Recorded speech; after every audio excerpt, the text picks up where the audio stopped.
following information is presented for discussion and educational purposes only and is not intended or provided as treatment information for any specific person or behavior. If you or a loved one is having behavioral difficulties, you are encouraged to seek professional consultation as soon as possible. Ladies and gentlemen, welcome to Scottsdale Pediatric Behavioral Services and episode 14 of Ask the Behavior Doctors. We're here in Scottsdale, Arizona, answering your questions, your curiosities, your concerns. Parents continue to email us at info@scottsdalepbs.com. Email us those questions. Let us know what's on your mind. Let us know what you want to know about behavioral science. So today we're going to talk about the concept of clinginess. I've gotten this question from several parents recently. And the question basically goes like this: Dr. Jake, what do I do with my overly super clingy child? Whenever we go out into public, my child sticks to my leg. They try and climb up my body while I'm talking to other adults. It's very embarrassing, it's very invasive, and it makes me feel like I have no space. It makes me feel like my child is constantly hanging on to me and won't give me any kind of space or time alone. So what do I do about that, Jake? How do I teach my kid not to be so clingy? I've been seeing this a lot with a lot of patients recently, and I think it kind of aligns with a very anxiety-based profile. Children who have a lot of anxiety, children who are shy, children who are not confident, children who are kind of scared or fearful of a lot of things. I do see them be overly clingy with parents frequently. So it's definitely a very common profile that I see a lot of. So a couple causes for being super or overly clingy are being or feeling shy, being or feeling scared. So being fearful of a lot of things, shy as far as just being really reticent to approach anybody new or to socialize or talk to strangers. Previous learning history of being allowed to cling to parents. I often see this a lot with single parents, or I see it a lot with parents who maybe one spouse works a ton and one parent is the primary home-based caregiver. I'll see children become overly clingy with these types of parents because those boundaries aren't as apparent or aren't as aware. And plus, those parents rarely get space from that child, especially in the home. The child learns to be super connected with or super clingy to that parent. Because when you have two parents frequently in a home, it's maybe easy to divert attention with one parent while the other goes and has private time. But with single parents or parents who are the primary caregivers, that's a little bit harder to do. And then no clear signals of when the behavior is or is not allowed. Again, it goes back to that poor boundary type of thing. A lot of parents who are anxious themselves or who were shy or scared children, they'll try to excuse that kind of behavior in their mind, or maybe that behavior will make them feel loved or important by their own child. But what happens is that sometimes parents want to turn that behavior off. And then the child hasn't been conditioned or hasn't been taught to turn that behavior off. And some children can really perceive that type of behavior as far as boundary behavior, especially if it's all of a sudden pushed onto a child. Like, for example, if mom or dad has allowed a child to be clingy for months or years at a time, and then all of a sudden mom or dad's like, give me space, get off of me, let me, be alone for a little bit, just stop climbing on me. The child can really perceive and process that as kind of rejection and can feel really sad and really upset. So most parents, to save their children from feeling hurt or rejected, will continue to allow their child to be overly clingy or overly, connected with them. Again, it seems like in the short term you're doing your child a favor, but in reality, in the long term, you're not really teaching them that healthy concept of space and boundaries. Confident, healthy people can have space. They can be alone sometimes. They can be independent. And mom and dad can still love you very, very much, but not need you to be constantly clinging on to them the whole time. So that concept is really important to teach to children. So today I wanted to give parents obviously some ideas of what to do to decrease this clinginess and increase the child feeling and being a little bit more independent, a little bit more confident with themselves so they don't have to cling to parents. So the first thing we want to do is we want to decrease the child's motivation to be clingy, to be super on top of parents. What we want to do is, motivation is Motivation, the concept of motivation, I want you to think of tanks. Okay, I like teaching it this way. Children always have tanks. They have an attention tank. They have a access to their favorite items tank. They have a food tank. They have a sleep tank. They have all these motivation tanks. And some children really love and desire parent connection and attention. They have a giant attention tank. So what's happening is these tanks are always emptying or filling, always, at all moments. So when a child is getting their fill of lots of attention and quality connection with that parent, that attention tank is filling. But whenever they're alone or they're not getting that attention from the parent, that tank is emptying. So what I want you to do, parents, is especially at times before you go out into public or at times your child's really likely to be clingy or overly attention seeking, I'd love for you to fill that attention tank. Okay, fill it with quality, good types of attention. Connect with your child. Really, be able to give them as much individual attention as possible. Now, what's really hard is sometimes parents with multiple children or parents with lots of things to do can complain to me that, hey, Jake, I don't really have time to sit down with my kid and give them tons of individual attention at every moment. Well, with that, you want to be mindful and you want to try and plan at least small little bouts of individual attention and trying to be close with your children strategically all at the same time. I mean, that's certainly better than nothing. But I will tell you, with a child that's overly clingy, the best thing to do is to fill that attention, connection, physical, tank as much as possible, especially before times they're likely to be overly clingy. So what this is called non-contingent reinforcement, just giving it away freely, planning it throughout the day. By giving it away for free, what you do is you decrease the need for the child to engage in that naughty way of being clingy or the bad way, the way you're trying to decrease of being clingy or overly connected to you. You decrease the need for your child to do that behavior because if they know it's coming and they know it's part of the routine and part of the plan during the day, then they won't need to engage in that behavior. For example, if you're talking to a friend out in public, your child won't need to come all of a sudden climbing and you say, Mom, hold me, hug me, give me kisses, because they know that will come eventually at some part of the day. Remember, when starting it, you want to do it frequently at first, and then you want to be able to fade that over time. But again, if your child has a giant attention connection tank with you, you got to fill that frequently. You got to fill it strategically. I want you to make your child feel as safe and comfortable as possible too. Remember, if they feel safe, comfortable, and confident in situations, especially that they're not so much familiar with, they're less likely to try and be clingy at inappropriate times. So for example, if you go to a new environment or a new place with your child, maybe walk them around, give them a little tour, introduce them to anybody they don't know, and then look, you can give them a pre-prep conversation. So for example, if you're in the car or you're at home before you're about to go somewhere where they might be overly clingy, you can discuss it like, hey, if you get scared, this is what you should do instead. Just come by Mom and tap my hand, or tell me you need some time, or send me a message, give me something that tells me you're scared and you need Mom's attention. Don't climb on me though, and don't come while I'm talking to other people and try and get my attention inappropriately. So you can have that discussion with your child before. Remember, if they feel safe and secure and they feel like the unknown is predictable and known, then they're going to be less likely to probably feel a need to be overly clingy. The number one thing in this concept of discriminative stimuli. Discriminative stimuli are like this. They're like red lights, green lights, and cop cars on a road. Can you imagine any busy road without red lights and green lights? So obviously, besides a freeway, let's say you got a lot of roads, a road with a ton of turns, super busy road, a lot of businesses along the road.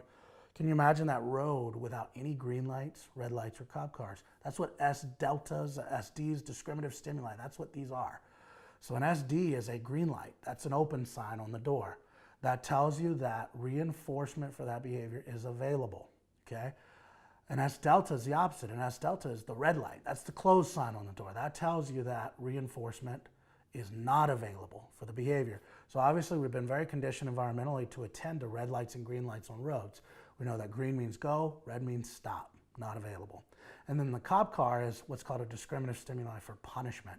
So not only are you not allowed to run through that red light, but if you do, that cop's going to stop you and give you a ticket or could take you to jail.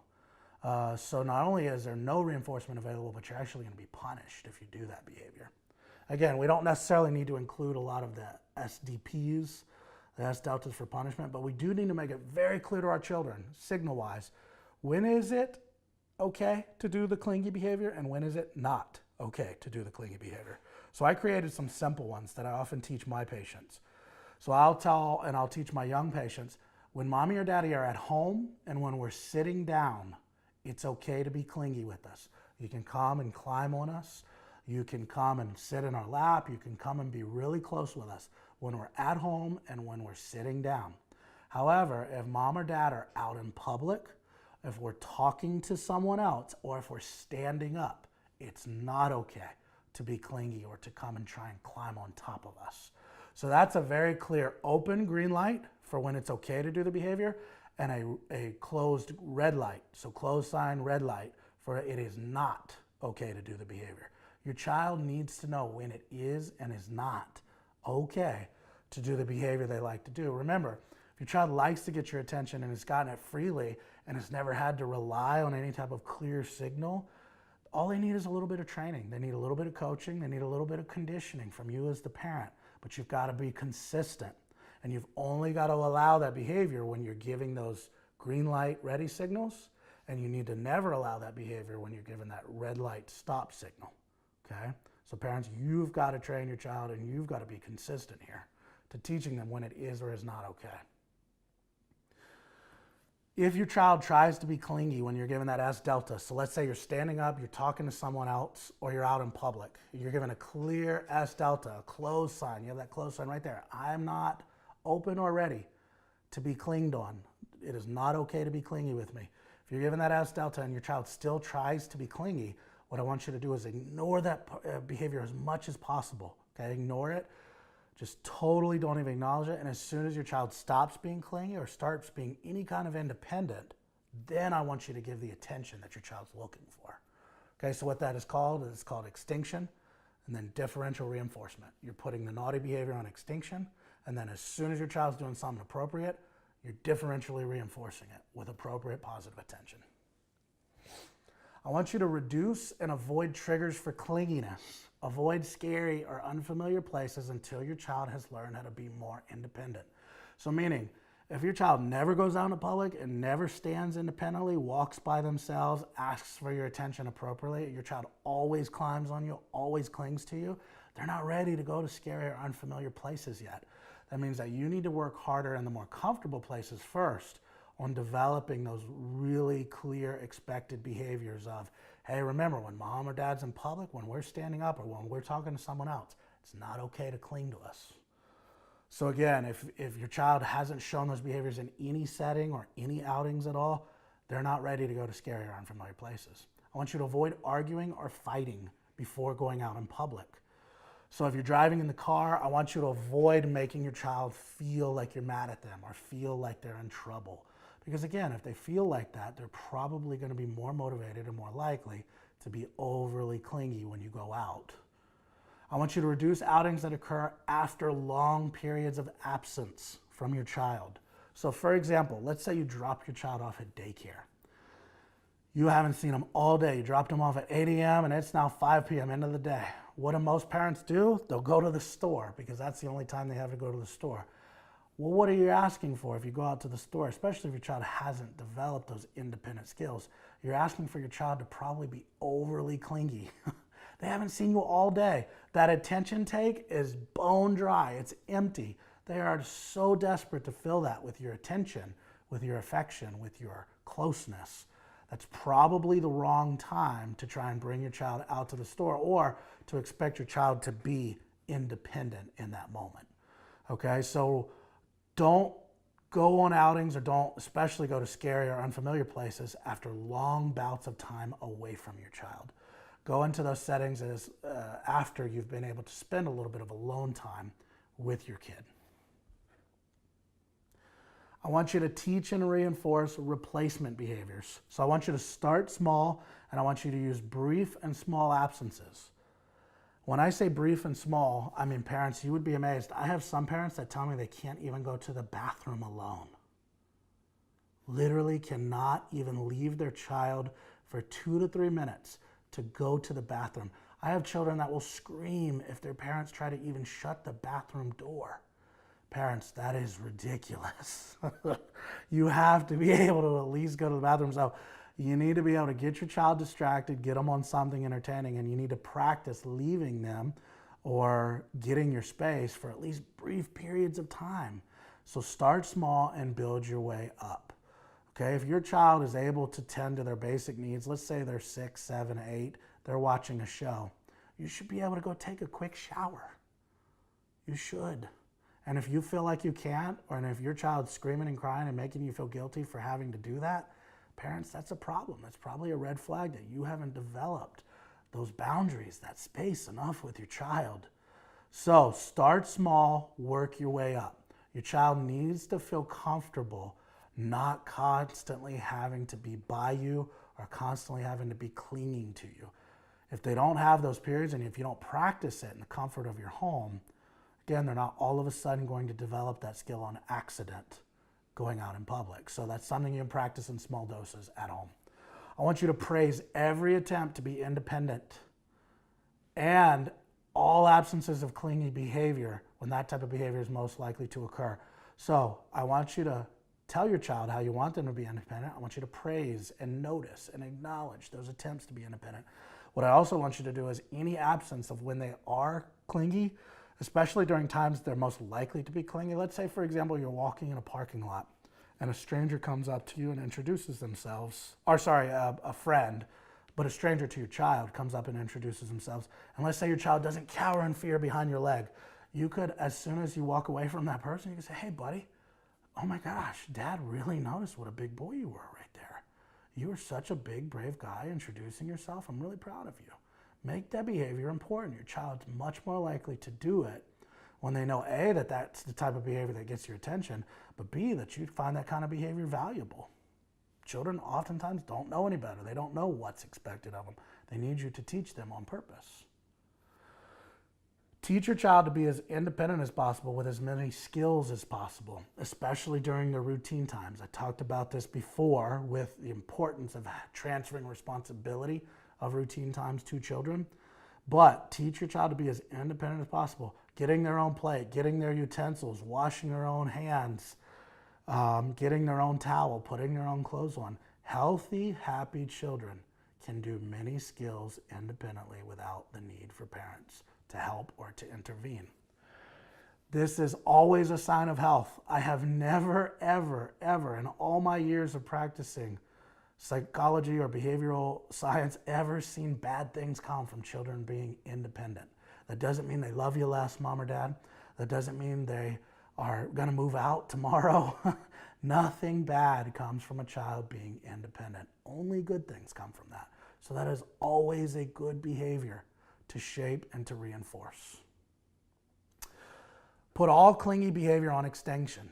All clingy behavior on extinction, especially during times you don't want it or in places you don't want it. When you have those SDs up, put it on extinction. Look away, turn your body position away, walk or move away if necessary. Make it very clear that you are not even going to acknowledge that type of behavior from your child because it's not appropriate anymore.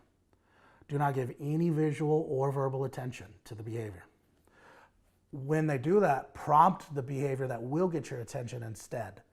Okay, so for example, if you're busy, you're standing up, and your child tries to be clingy with you and say, hey, if you want to be close with me, you can ask mommy, or you can wait till I sit down. Those are the only appropriate ways to be close with mommy right now. It's not okay to crawl on mommy or to try and climb up mommy. Be brief, be succinct, say it once, and just make it clear the exact behavior. As soon as your child does that behavior, then reinforce that with lots of attention, lots of praise, and the reinforcer they're looking for.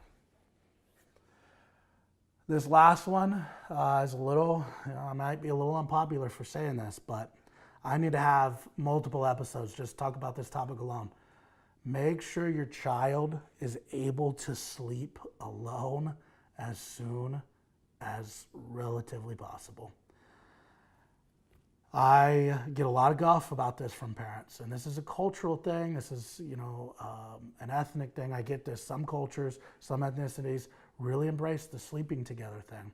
But I can tell you this, sleeping together, think about this. When I see children who are 4, 5, 6 years old, I've had a 14-year-old who slept with their parents, by the way.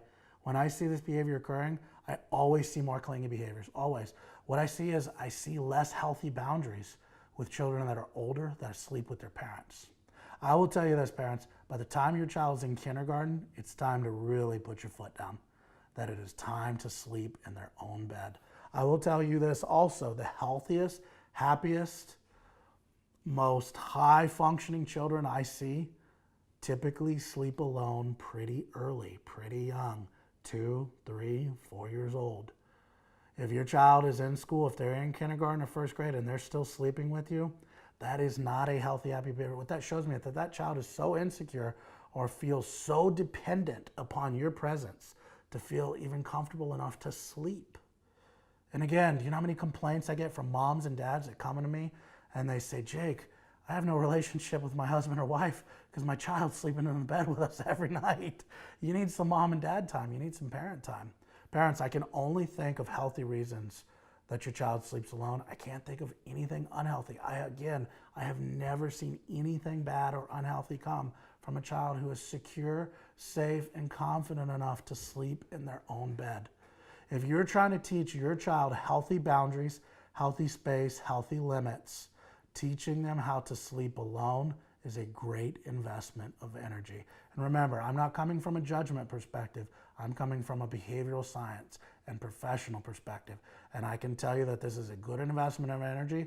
And when your child is safe, secure, and healthy enough to sleep alone, I promise you, they will have healthier, more cognizant, more pronounced boundaries of safety and space with you as parents. That brings us to the end today, ladies and gentlemen. I'm glad we got a chance to talk about this. Glad I got a chance to answer this question for you guys. I want you to continue to submit your questions to us at info@scottsdalepbs.com. I want to thank our photographer, Mr. Philip Carnevale of philipcarnevalephotography.com. I also want to thank you again for submitting those questions, for joining us here at Scottsdale Pediatric Behavioral Services and Ask the Behavior Doctors.